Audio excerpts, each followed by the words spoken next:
तो बाबा कहते हैं इसको ही तो कुदरत कहते हैं। इतनी छोटी सी बिंदी, कितना 84 जन्मों का पाठ, और हर 5000 वर्ष का पाठ उसमें भरा हुआ है, वो भी अविनाशी, जो बार बार रिपीट होता ही रहता है। ये बड़े ते बड़ी कुदरत है।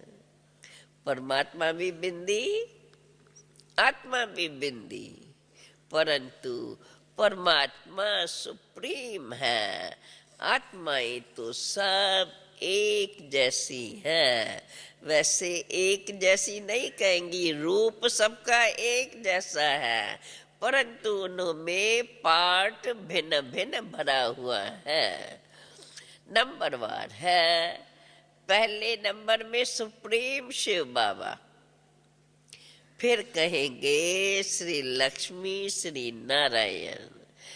ब्रह्मा वास्तव में, बाबा कहते हैं, वास्तव में ब्रह्मा सरस्वती को भी सुप्रीम नहीं कहेंगे। संपूर्ण तो एक लक्ष्मी नारायण को ही कहा जाएगा। फिर नंबरवार एक दो के पिछाड़ी आते हैं। मुख्य गायन है देवताओं का। सबसे सुप्रीम आत्मा शिव बाबा की है। फिर सूक्ष्म वतन में ब्रह्मा विष्णु शंकर, और फिर उसके बाद मनुष्य सृष्टि पर ये लक्ष्मी नारायण, फिर राम सीता, फिर सब नंबरवार आते जाते अपना अपना पाठ बजाते रहते हैं। नाटक में भी एक्टर्स तो नंबरवार ही होते हैं ना, सब एक जैसे नहीं होते हैं। कहेंगे इनकी आत्मा सुप्रीम एक्टर है। ये 5 पैसे का एक्टर है। नाटक में जो जो पार्ट बजाती है, जो हीरोइन है, उसको कहेंगे इसकी आत्मा अभी सुप्रीम, तो उसको नहीं कहेंगे, माना हीरोइन पार्टदारी है। बाकी तो सब नंबरवार एक्टर है। बाबा ने कहा बाकी तो 5 पैसे के एक्टर है। सबसे फर्स्ट क्लास नंबर 1 किसको कहेंगे? Creator, director. तो सबसे फर्स्ट क्लास नंबर 1 वास्तव में एक्टर्स में नंबर 1, 2, 3 कहेंगे, और क्रिएटर तो है ही रचना। बाबा कहते हैं सबसे फर्स्ट क्लास क्रिएटर, डायरेक्टर कौन है? करण करावनहार, वही एक परम पिता परमात्मा है। अब तो तुम बच्चों को भी अभी इस सारे ड्रामा का पता पड़ा है। ये है बेहद का ड्रामा, जो तुम बच्चों को अब नटशेल में बताया जा रहा है। झार का ये पहला देवी देवता धर्म है, फाउंडेशन। फिर उनसे और सब टालियां इस्लामी, बौद्धी, क्रिश्चियंस आदि निकलती है। ये जैसे एक फ्लावर वास बन जाता है, गुलदस्ता। झार शोभता है, शोभता ही है जब उसमें वैरायटी टालियां निकलती है, तभी वो सजा हुआ झाड़ नजर आता है। बाकी तो अगर एक एक धर्म के पत्ते बैठ के गिनती करो तो कितने होंगे, गिनती कर भी नहीं सकेंगे। इस्लामी, बौद्धी आद सबके मठ पंथ गिने जाते हैं। शिव भोलानाथ ये ज्ञान आकर के सुनाते हैं। सबके मठ पंथ, अगर ये बोले इस्लामी, बौद्धी, क्रिश्चियन आदि, तो उन्हों के और भी तो अलग अलग छोटे छोटे मठ पंथ है ना, तो वो सब गिने जाते हैं। तो कितनी वैरायटी है। शिव भोलानाथ अब ये सारा ज्ञान वही आकर के सुनाते हैं। बाकी ये जो दिखाते हैं शंकर के हाथ में डमरू बजाया है, कोई डमरू हाथ बजाने की बात नहीं है। शास्त्रों में तो जो आया सो लिख दिया है। वास्तव में है ये ज्ञान का डमरू। इनको शंख ध्वनि भी कहा जाता है। शंख ध्वनि मुख से की जाती है, तो ये है ज्ञान की मुरली। बाप आकर के यही शंख ध्वनि करते हैं। ड्रामा के आदि मध्य अंत का राज बैठकर तुम बच्चों को सुनाते हैं। और उसमें पहली बात कौन सी? मूल आत्मा बिंदी मिसल है, जिसमें सारा पार्ट नूंदा हुआ है। वो क्रिएटर है। क्रिएटर भी है और एक्ट भी करते हैं। क्रिएशन करने के भी एक्ट हुई ना। अच्छा पार्ट वो लेते हैं, बाकी नंबरवार तो सब होते ही है। ये क्रिएटर, ये है ही एक बाप क्रिएटर। सारे ड्रामा के अंदर वैसे भी क्रिएटर एक ही होता है। तो बाबा कहते हैं सारे ड्रामा में ये एक ही क्रिएटर है और बाकी सब एक ही क्रिएटर है। मना उसको कोई जन्म नहीं लेते, उसको कोई रचता नहीं है। बाकी तो सब पुनर्जन्म में आने वाले हैं। क्रिएटर कभी जन्म मरण के चक्कर में आता ही नहीं। क्रिएटर कभी भी पुनर्जन्म, ये क्रिएटर बाप जो क्रिएटर है, रचता है, वो कभी भी पुनर्जन्म नहीं लेते हैं। इनका है ही अलौकिक जन्म, जिसको मनुष्य तो अवतार बोलते हैं। अवतरण है बाप का, जो किसको भी दिखाई नहीं पड़ता है।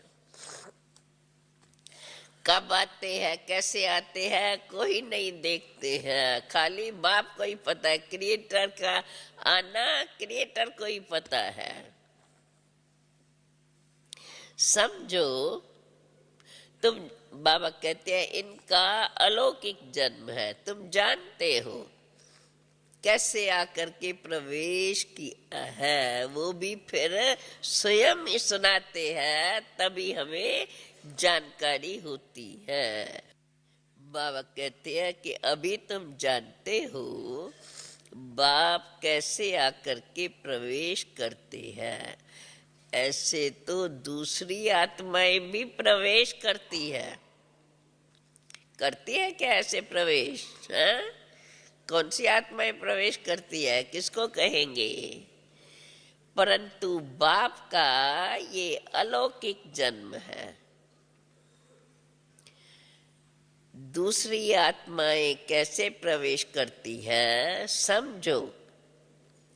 किसकी स्त्री की आत्मा आती है, बुलाते हैं ना, पितर खिलाते हैं, तो आती है, बोल सकती है मैं सुखी हूँ। पूछते हैं ना तुम सुखी हो या दुखी हो। ये बीच में ये बहुत चला था से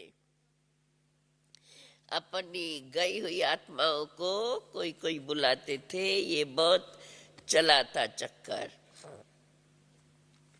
तो बाबा वो बात बता रहे हैं, किसकी स्त्री, कोई अपनी स्त्री की आत्मा को बुलाते हैं तो वो आती है, बोल सकेंगी, वो बोल सकेंगी।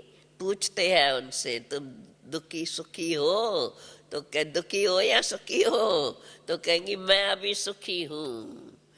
बाकी उनके शरीर को कोई भाकी नहीं पहन सकेंगे, क्योंकि शरीर तो दूसरे का है। भावना है ये हमारी स्त्री की आत्मा है, इनको बुलाया गया है। ऐसे बहुतों को बुलाते हैं। अब तो सब तमोगुणी हो गए हैं इसलिए एक्यूरेट अभी बताते नहीं है। आत्मा क्या चीज है, कैसे आती जाती है, ये भी कहेंगे। ड्रामा में पहले से ही नूंद है। अभी इन बातों के डिटेल में नहीं जाना, इसको जास्ती डिटेल में हमें जानने की जरूरत नहीं है। फिर उस पर बैठ करके चर्चाएं करो। ये तो केवल जो दुनिया में चलता है उसकी जानकारी बाबा ने दी है।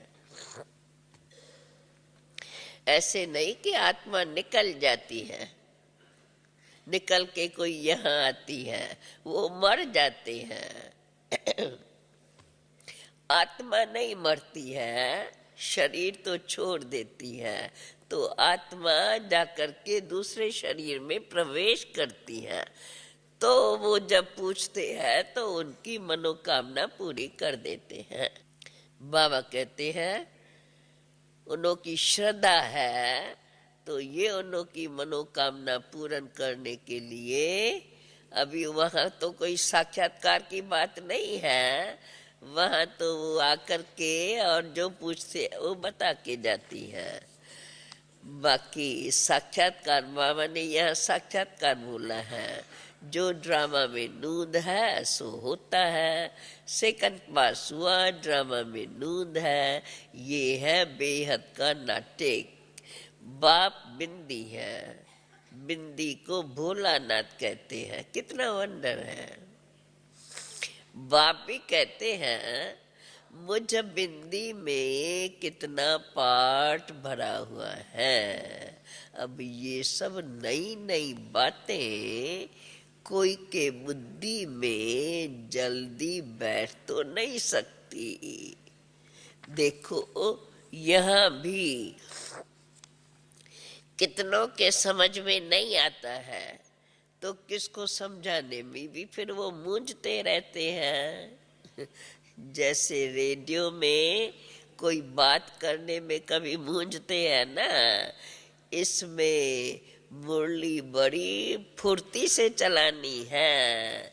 वो पढ़ करके सुनाते हैं। बाबा बच्चों की बात कर रहे हैं कि बच्चे कैसे कैसे सुनाते हैं। बाबा कहते हैं बच्चे तो मुरली पढ़ के सुनाते हैं और ये तो ओरली आके बोलते हैं। बाबा भी सब कुछ ओरली सुनाते हैं। तुम्हारी बुद्धि में अभी ये धारणा हो रही है। कल पहले भी तुमने धारणा करके बहुतों को सुनाया है, फिर वो ज्ञान खत्म हो गया। अब फिर से रिपीट हो रहा है। अब ये ज्ञान जो बाप आकर के देते हैं, ये कोई साधु संतों के बुद्धि में नहीं है। ये तो ज्ञान परमात्मा ही जानता है, वही आकर सुनाते हैं। साधु संता तो न परमात्मा को ही जानते नहीं, वो तो कह देते हैं आत्मा परमात्मा में मिल जाती है। सर्व बातों की एक बात, खत्म हो गई सब बात, विस्तार आएगा कहाँ से। तो वो तो कह देते आत्मा परमात्मा में मिल जाएंगी। मिलेंगी फिर कैसे? जब आत्मा अविनाशी है तो मिलेगी कैसे? बाबा कहते हैं अभी ये सब बातें तुम्हारी आत्मा अभी जानती है कि अब हमारा बाबा आया हुआ है, जो अभी हमें नॉलेज दे रहा है। और हम अभी फिर बाप की नॉलेज सुन करके धारण करके फिर हम बाप के साथ घर जाएंगे। ये तुम बच्चों को रूहानी नशा चढ़ा रहना चाहिए। तुम्हारा तो है ये प्रवृत्ति मारे। तुमको बहुत कहते हैं तुम तो कुमार अथवा कुमारी हो। जब किसको समझाते हैं ना छोटे छोटे तो कोई कभी ऐसे किसने कहा होगा, तो बाबा वो मिसाल दे करके हम बच्चों को समझाते हैं। देखो, तुमको कोई कहता है कि तुम तो कुमार हो, कुमारी हो, तुमको तो विकारों का अनुभव ही नहीं है। हम तो विकारी ग्रस्त में रहने वाले हैं, तुम हमको ये ज्ञान कैसे दे सकती हो? हम युगल हैं, हमको बैचलर कैसे समझा सकेगा? हमको तो कोई अनुभवी युगल समझावे कि हमने कैसे विकारों पर जीत पाई है। ऐसे ऐसे बाबा के पास पत्र आते हैं। बाबा कहते हैं, बात तो उन्हों की ठीक है, ठीक कहते हैं, ऐसे अनुभवी से पत्र लिखाना चाहिए जिसने भल शादी की हो परंतु पवित्र हो। कोई को बाल बच्चे थे फिर पवित्र बने हैं, ऐसे वो कहते हैं ऐसा कोई हो जिनको बाल बच्चे हो और फिर पवित्र बने हैं, ऐसे हमको समझावे। बाकी ज्ञान तो अच्छा लगता है, परंतु समझाने वाला कोई तीखा चाहिए। बाबा कहते हैं, वो लोग कहते हैं हमारे सामने तो बहुत बातें आती है, फिर तो हम मूंझ जाते हैं, तो कोई अनुभवी समझाने वाला होगा तो हम कुछ भी पूछेंगे तो हमको ठीक समझा सकेगा।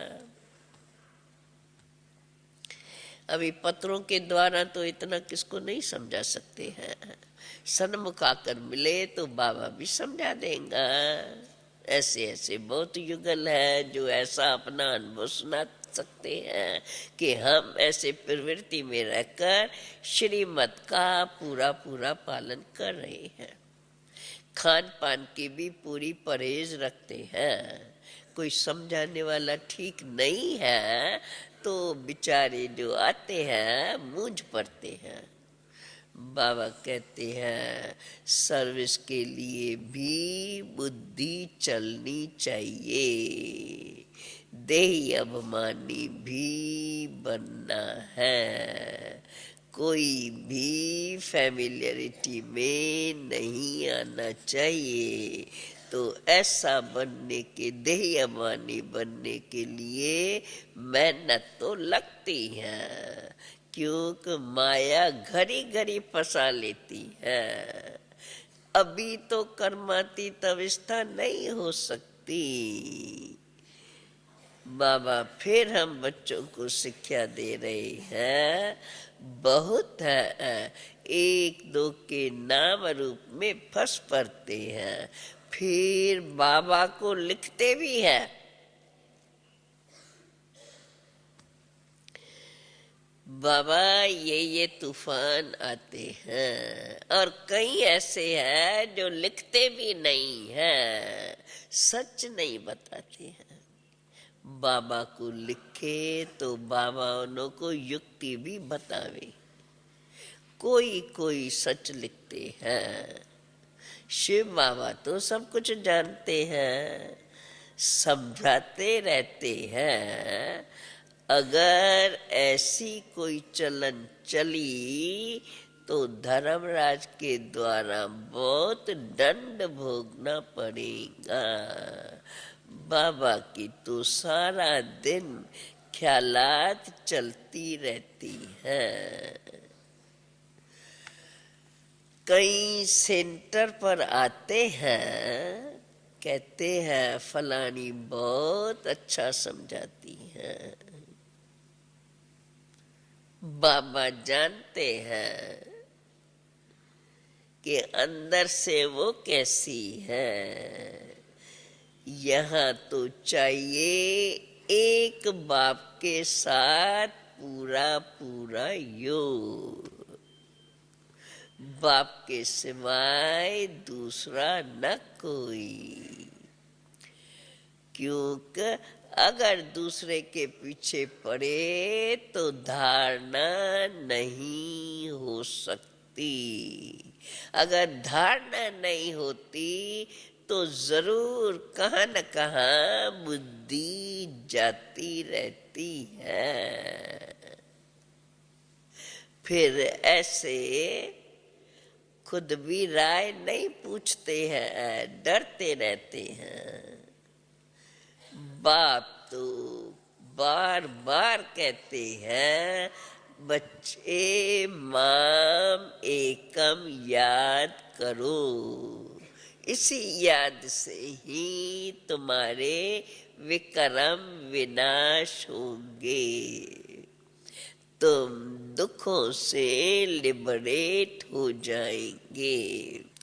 मुक्ति तो सब मांगते रहते हैं, मुक्त होते हैं दुख से, फिर सुख में आएंगे। जीवन मुक्ति बाप तो सबके लिए आकर के जीवन मुक्ति सबको देते हैं, परंतु पहले मुक्ति में भी जरूर जाना पड़े।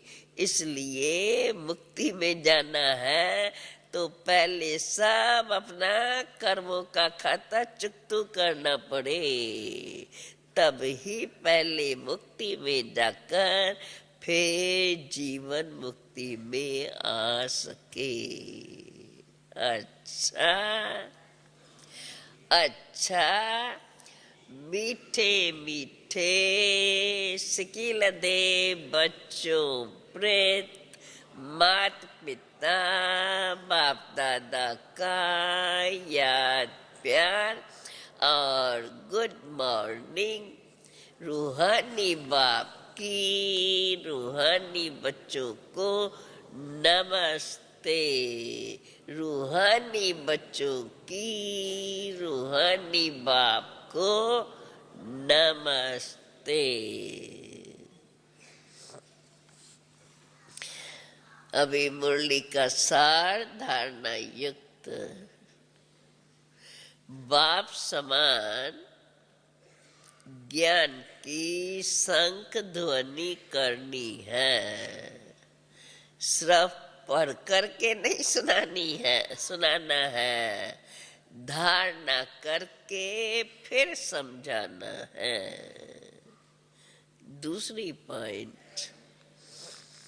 खान पान की भी बहुत परहेज रखनी है और श्रीमत का पालन कर प्रवृत्ति में रहते हुए कैसे पवित्र रहते हैं, ये अपना अनुभव दूसरों को सुनाना है।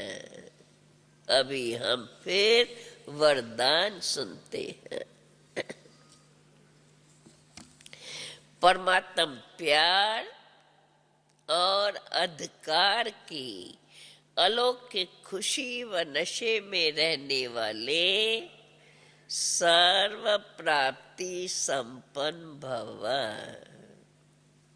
परमात्म प्यार और अधिकार के अलौकिक खुशी और नशे में रहने वाले सर्व प्राप्ति संपन्न भव।